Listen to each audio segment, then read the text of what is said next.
demand that our security agencies be equipped to defend the nation and our porous borders that allow insurgents from infiltrating our country and cause mayhem.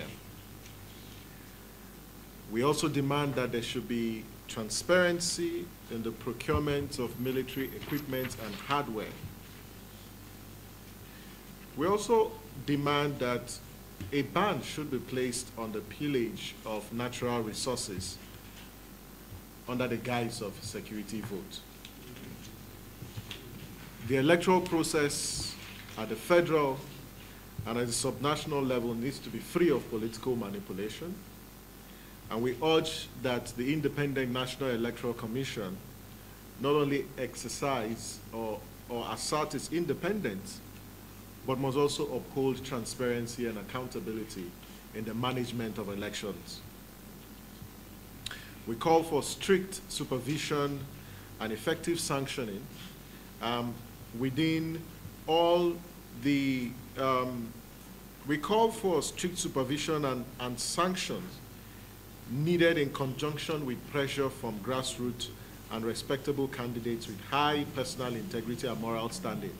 And our demand is, we call on citizens to properly scrutinize the manifestos and policy statements that campaigns have or candidates are making in the course of their campaigns, but also urge that candidates also make themselves available to debate and market themselves so citizens can engage them. So we encourage a culture of debate. We call on political parties to strictly adhere to the rule of law and the respect for press freedom and human rights in their political dealings. And more importantly, we would like to call on political parties to refrain from hate speeches, making incendiary statements that can lead to the breach of peace in the 2019 general elections. We'd also call on the media and our journalists to be responsible within the rule of law and avoid any acts that could undermine the peace and security of this nation. Journalists and our media have been strong vanguards of democracy, and we are in a very critical moment where would require our media and our journalists to support democracy and defend democracy by ensuring that they uphold the principles of professionalism in the discharge of their responsibility, especially in discountenancing fake news and misinformation. We call on the military to desist from excessive show of force in intimidating civilians, even when it's uncalled for. The laws of Nigeria have made provisions for how our laws should be enforced, and issues around military operations need to be exercised within our laws.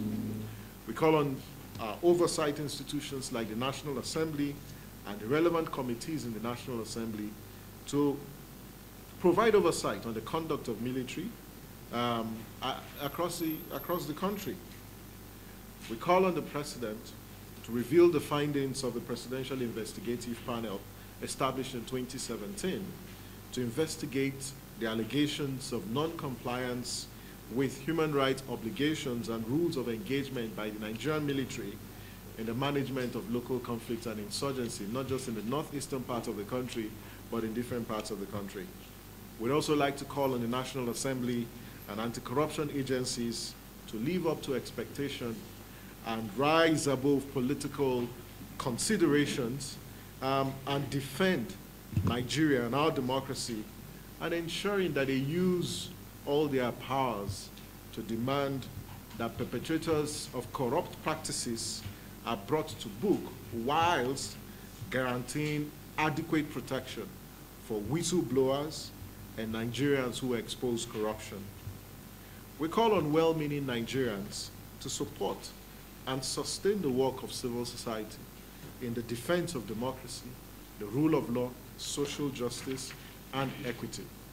The Nigerian Financial Intelligence Unit, NFIU, should be proactive by following up on suspicious transactions reports from bank and financial institutions that can be flagged as potential money laundering cases, and not just money laundering cases. We saw in Ekiti and Osun where financial transactions are also a means of vote buying, and we expect that our NFIU and other agencies would rise to the occasion in 2019 elections to prevent every form of vote buying or voter inducement through electronic means of transferring funds. In conclusion, as civil society, we'd like to tell the Nigerian people that we remain committed to monitoring the activities of government agencies and holding them to account. But more importantly, civil society is committed to the integrity of the 2019 elections, and we will deploy resources to observe the elections. We will deploy resources to monitor INEC and its operations. We will deploy resources to ensure that our security agencies do not also compromise and undermine the integrity of the 2019 elections, because these elections are very, very critical for us in our democracy. And we want to invite you as media and as Nigerians to support this effort of civil society. Once again, thank you very, very much, and we look forward to your questions and comments. Thank you. Thank you so much, Mr. Samson. Thank you, Mr. Rafsanjani. Yes, we have Abdulaziz. Yes, from Afric Mill.